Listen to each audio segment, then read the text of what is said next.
أكبر الله أكبر حي على الصلاة الله أكبر الله أكبر حي على الصلاة الله أكبر الله أكبر. Islam. I rise in the highest honors to Allah, the causeless cause and the rootless root, from which all things have sprung. I also rise giving high honors to Allah's illustrious love thought made manifest in the form of Prophet Noble Drew Ali. I also extend honors to the Harbinger, Brother Marcus Mosiah Garvey, who said, "Up ye mighty nation and accomplish what ye will." And the Prophet, being divinely prepared, standing on a milk crate in the south side of Chicago, made the call, "Come all ye Asiatics, and hear the truth about your nationality and birthrights, that ye are not Negroes, colors, or Ethiopians, but that ye are in fact a part of the human family and the human race, and that ye are Moors American Muslims." Islam? Islam. I would also like to extend honors to all past and present Supreme Grand Sheiks. I would like to also extend honors to all Grand Governors and Governors, all Assistant Grand Sheiks and Grand Sheiks, all Sheiks and Sheikesses, all Adapts and faithful members, all the L's and Bays. I would like to also extend honors to the Vanguard for keeping the nation safe. I would also like to extend honors to all our sympathizers. I would like to also extend honors to our haters as well, because a soldier never knows his strength without a foe. Islam. Today I want to give a small demonstration on the pure thoughts of Brother Marcus Mosiah Garvey as it relates to history and chance. So today I want to begin by making a quote that Brother Garvey made. He said that, "Up ye mighty nation and accomplish what ye will." So at this point I want to read the definition out of the philosophies and opinions of Marcus Garvey.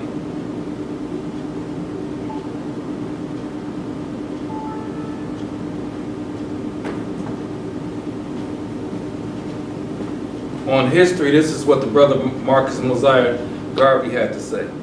He said that history is the landmark by which we are directed into the true course of life. The history of a movement, the history of a nation, the history of a race is the guidepost of that movement's destiny, that nation's destiny, that race's destiny. What you do today is worthwhile. Excuse me. What you do today that is worthwhile inspires others to act in some future time. I want to also add that history is a pivot point. History is a pivot point that lets a nation measure its growth and development. I want to give a key of reference out of Quran, chapter 45, instructions number 2.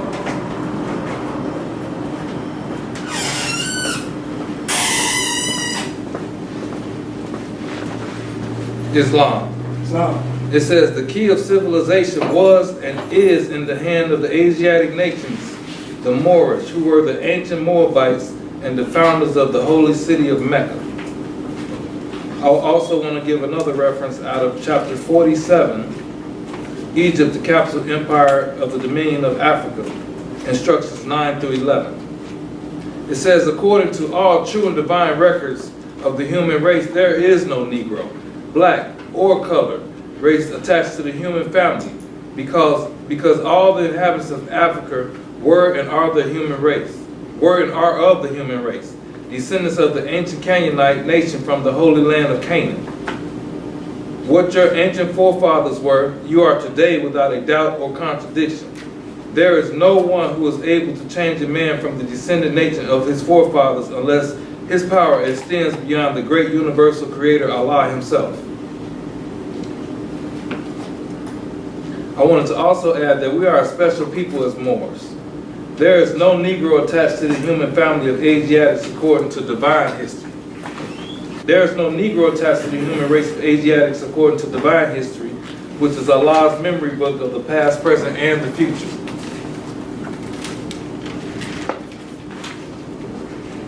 I have a question that I wanted to ask.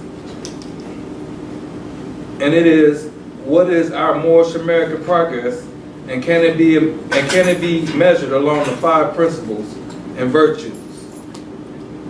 What is our growth and development spiritually in and towards being Muslims in character? What is the development of the Moorish American plane of soul? Has our Moorish American soul plane developed new ways of thinking, new ways of thinking of success, reasoning to success, giving our will to success, understanding the nature of benevolence of understanding? How do we measure our true growth and development? Since the Prophet veiled the form and gave us everything it takes to save ourselves and be successful as a recognized nation with authority and respect and power. Marcus Garvey said, "A race without authority and power is a race without respect." We have a history of government, religion, and moral disciplines. Today, how many Moorish Americans know how to be active in the government locally and nationally?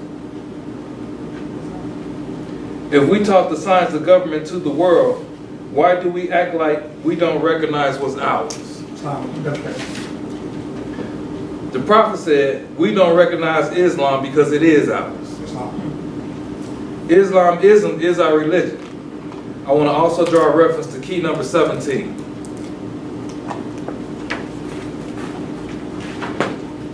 Key 17, Islam. It says, what is our religion? Islamism. Islamism is our religion. And our religion is our set of moral, social codes, and disciplines. And moral and social code is called government. Religion and government are one and the same. It says,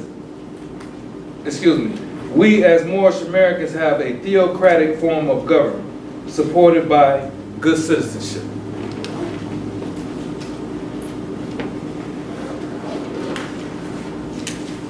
So we're still on the notion of history, Marcus Garvey's notion of history. It says history gives nations, tribes, perceptions of what's possible for the future. So I also want to draw up a reference in our Quran, chapter 38, verse instructions 28.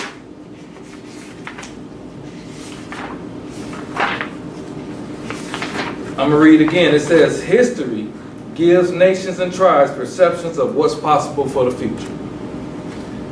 Instruction 28, perception of thyself, the knowledge of him who created thee, the sense of worship thou owest unto him, are not these plain before thy face? And behold, what is there more that men needed to know?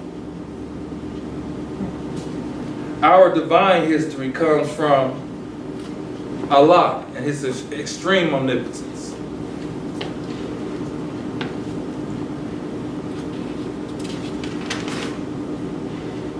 I also want to draw off again from the definition of chance out of Marcus Garvey's philosophies and opinions of Marcus Garvey. It says chance has never yet satisfied the hope of a suffering people. Action, self-reliance, the vision of self, and the future have been the only means by which the oppressed have seen and realized the fight of their own freedom. So I also wanted to, in my demonstration, draw a comparison between chance, or what I would like to call luck, and truth, absolute truth. There was no chance in our past. Our mothers and forefathers, they were doers. There was no luck in what they did. It says, I want to say that their hearts were upright, fearless, and independent. Before we were denationalized in 1779, our ancestors were builders, dreamers, and producers. That's right.